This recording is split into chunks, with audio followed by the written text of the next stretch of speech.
received this training needs analysis before we convened here, and we had feedback that this was going to be the one area that you guys wanted to focus on in particular. So we'll do a quick deep dive. This actually was the presentation that we gave in Seoul to the partner country governments, the national coordinators. And it goes into a little bit the rationale for the enabling environment assessment and the different modules of the enabling environment assessment. Each of those have their own, let's say, series of questions, but we won't go into the detail of the questions. You'll have a chance to do that this afternoon. So what is the summary of what we'll say is that we're putting a high value on the EEA as CPD, as civil society. We're encouraging governments to work closely with national CSOs in conducting the survey. The EEA should be viewed as a tool in and of itself. It can catalyze, let's say, or establish country multi-stakeholder dialogue, which further facilitates CSO engagement in the whole monitoring process. And more generally, the implementation of the effectiveness agenda, and let's say beyond that, the national development plans, et cetera. Monitoring, of course, is only the first part of this. There's follow-up actions that need to be set in place to address the findings and results, and actually are perhaps more important than just producing the data. There's using the data or using the evidence is the more important part. And then finally, this is linked to this thematic initiative that we'll get to a little bit later, which is focused on really trying to use these results at country level and build coalitions at country level to improve, in essence, improve the enabling environment for civil society.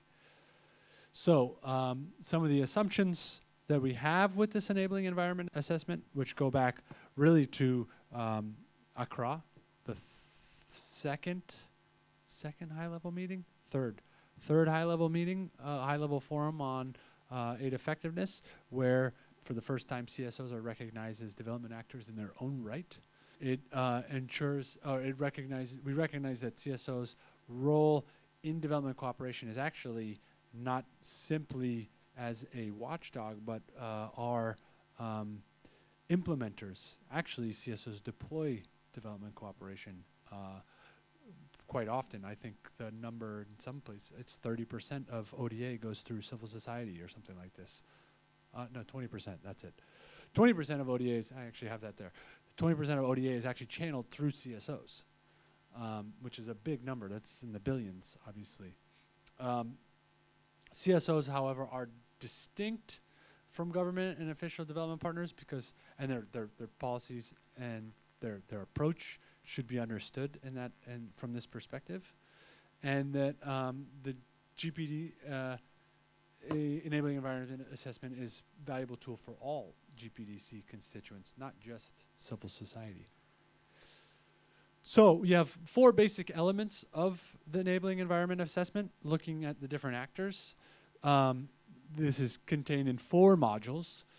They're all complementary, frankly, but I think there's one that's most important, if slightly more important, I guess you could say. But the first module is really this question of engagement, inclusion of CSOs in the development process. Do countries consult with CSOs in their planning processes and their monitoring all aspects of it?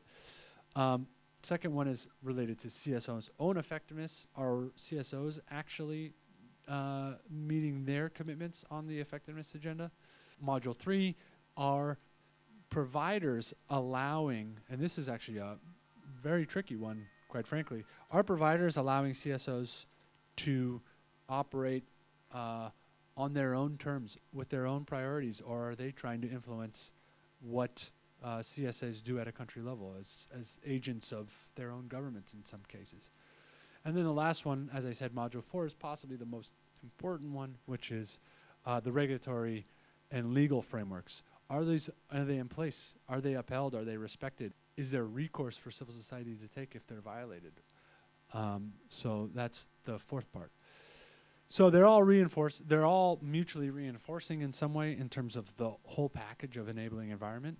But without, I think, at least the baseline of Module 4, which is the civic space issue, being in place, the other three really can't flourish, I guess you would say. So Module 1, a little bit in detail. The Module 1 on country engagement, it provides a picture of the level of inclusion and democratic ownership of national development planning. It looks at access to information, to engage in consultations, and the ability of CSOs to understand and use that information. So there's a capacity element to it. There is part of this framework, or the questionnaire looks at whether or not these spaces are ad hoc or whether they're institutionalized, and whether there is room for monitoring the impact of these engagements if they actually have any determinative outcome in terms of, do the consultations produce anything? And then are they creating feedback loops and follow-up action through the action dialogues at the country level will be, is obviously really important in terms of using the data and improving performance along these linked to the outcomes of the assessment. On Module 2, CSO's own effectiveness, obviously as partners and party to the effectiveness agenda and signatories, I guess you could say, CSOs have established their own set of commitments, the Istanbul principles, which you should be familiar with, hopefully, that are actually, I think, more comprehensive than the effectiveness principles themselves, are really meant to bind CSOs to some standards, some measures of accountability, et cetera, in their own practices. Of course, you can't say that CSOs need their own conditions. They need the appropriate conditions at country level to be effective. So without those conditions in place, CSO's effectiveness is significantly hampered. Whether that is basically the legal and regulatory framework, or access to finance, or whether or not their finances can be blocked, these sorts of things. On the development partner support, basically the development partners have to approach their engagement with CSOs from the perspective of their priorities as a development partner may not be perfectly aligned with what a CSO's priorities are as in terms of their own national level capacities and the space they fill within their own national contexts. But they do provide a very critical role in supporting the enabling environment at country level. Again, possibly linked somehow to this positive conditionality, but also because they fund directly, as we've said, CSOs at country level. So there's a very important role for development partners to play. You may be aware that within the OECD DAC, they now have a legal instrument that was adopted within the last few years, which is how donors or providers are meant to enable civil society through their own resourcing, but also through sort of soft power kind of tools that they have in terms of their engagement with governments, et cetera, and also respecting how CSOs operate. And this is called the DAC Recommendation on Enabling Civil Society. And we made some, we input into this recommendation quite heavily, I should say. When looking at development partner support, basically it's important to recognize, and I think we're experiencing this a little bit ourselves, is that the systems that CSOs have in place, especially when you get to the local level, and I'm talking about their financial management systems, may not be up to the standard that development partners would have in their own systems. So that needs to be recognized, that especially when you're working with the grassroots, that you're not the accounting systems may be not as advanced. Finally, Module 4 on the legal and regulatory framework. Again, this is the most important aspect of it. So whether there's a sound legal and regulatory framework for CSOs to even operate. In the absence of a legal and regulatory framework, there are the other aspects of the EE. Will the other aspects of the EEA be able to be respected? I don't think so. And then interesting to note on the legal and regulatory framework is there is some crossover, I think, especially with the conditions for other actors that are non-governmental.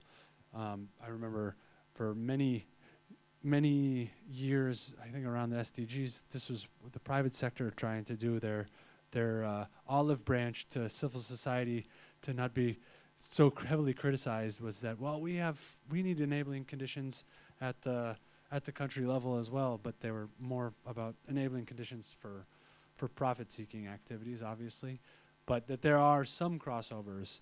I think access to sort of legal remedy and stuff like this would be one example. How does the EEA unlock other aspects? Well, it's complementary to the rest of the monitoring framework.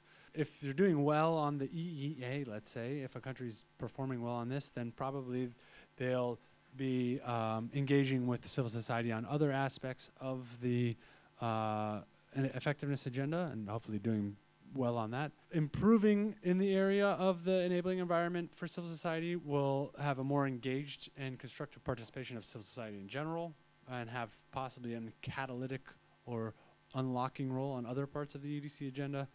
And obviously having a strong enabling environment for civil society would result in stronger democratic systems and ownership, and more inclusive partnerships, greater accountability and more transparency, and then obviously more robust and representative results frameworks. So as far as how we contribute, I mean, I don't think I need to repeat this for everybody, but basically CSOs are deploying aid. They're on the front lines working with communities.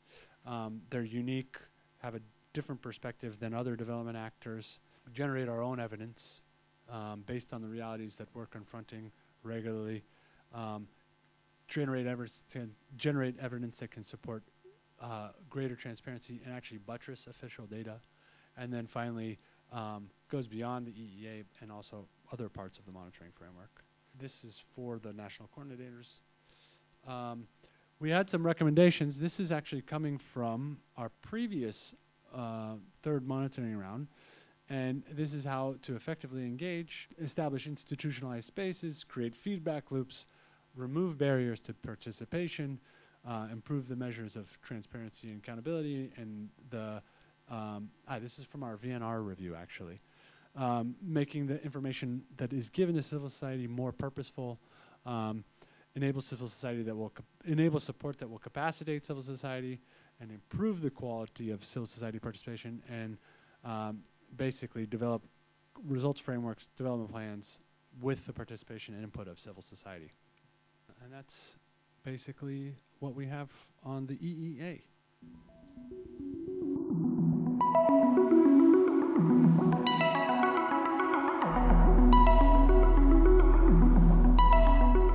I think we could start from this slide, which is a very nice summary of what the Kampala principles are about. Matt, do you remember exactly the year when the Kampala principles were endorsed? 2019? Is that possible? Yeah, right. Before the COVID years. Yeah. So what happened? At the time of the Busan summit, the international community came up with Indicator 3 of the Busan monitoring framework, and that Indicator 3 was actually about the private sector.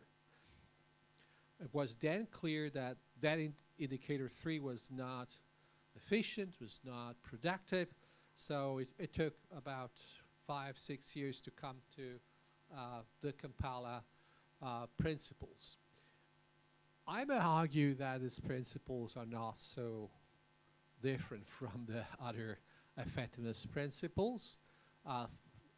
Number one is inclusive country ownership. Number two, results and targeted impact. Inclusive partnership, transparency, accountability, and leaving one behind. So from where I see it, it's very hard to understand, to appreciate the big differences from the core of the Busan principles.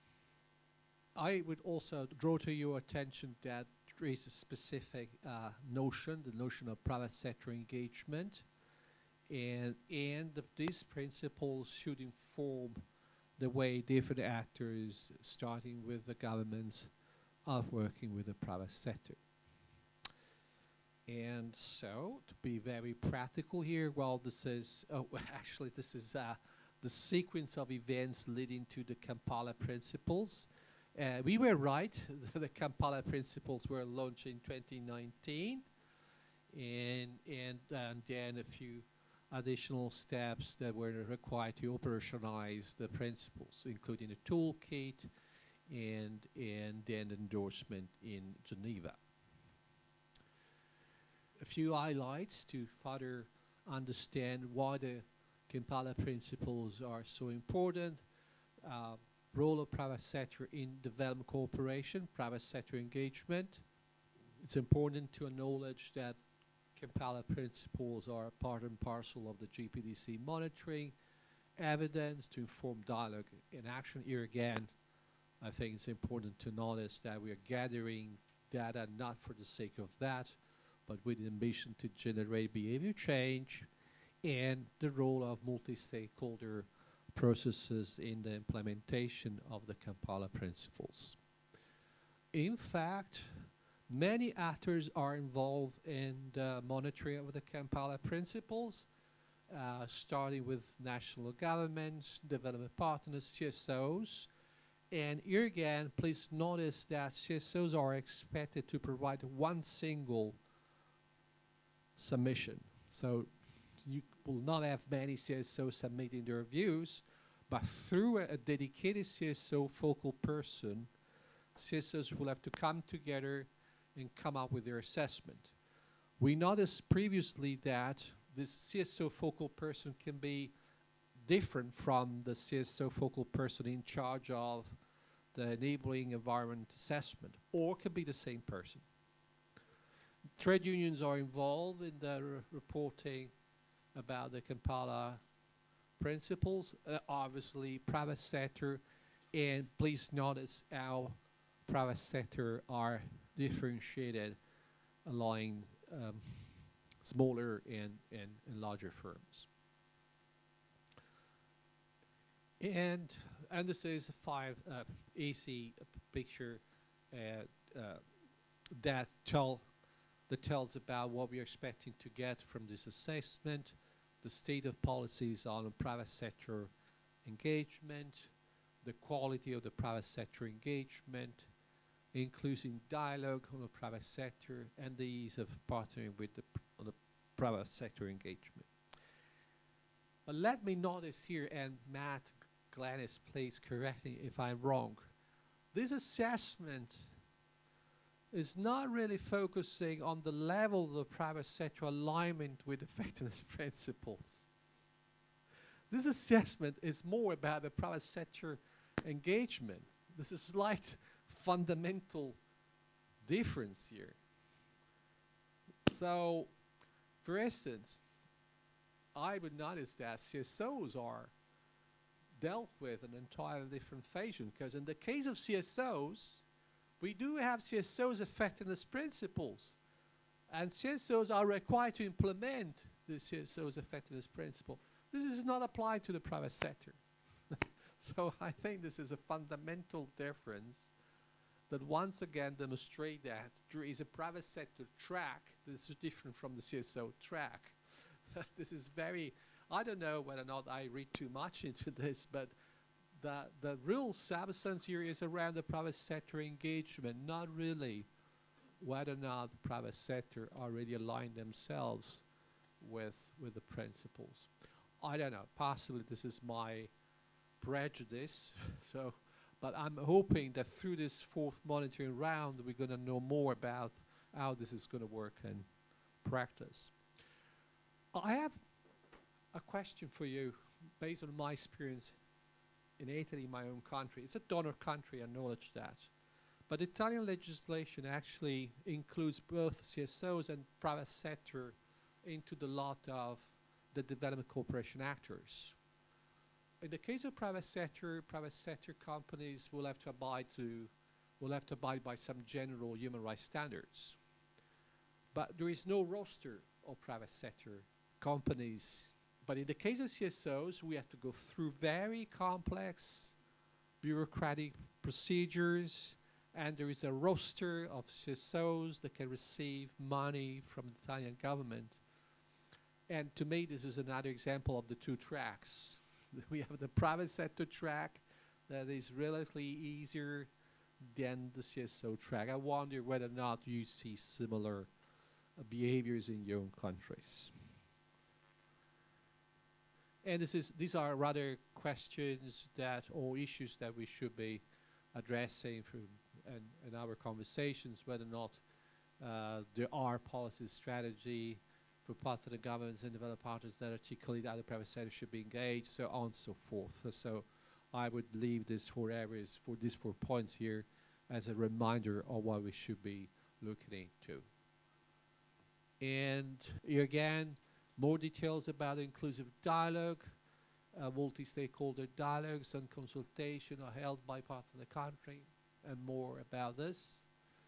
And the quality of private sector engagement, whether private sector engagement is bringing added value and delivering development results, whether needed to the most, or whether the PAC is aligned to relevant national and international standards. So these are further articulating the major areas we just saw. And this is a fine resume about what kind of evidence is expected to be produced through this process. You see that different actors are involved in different stages of this PAC and assessment. That's it. I promise to be brief.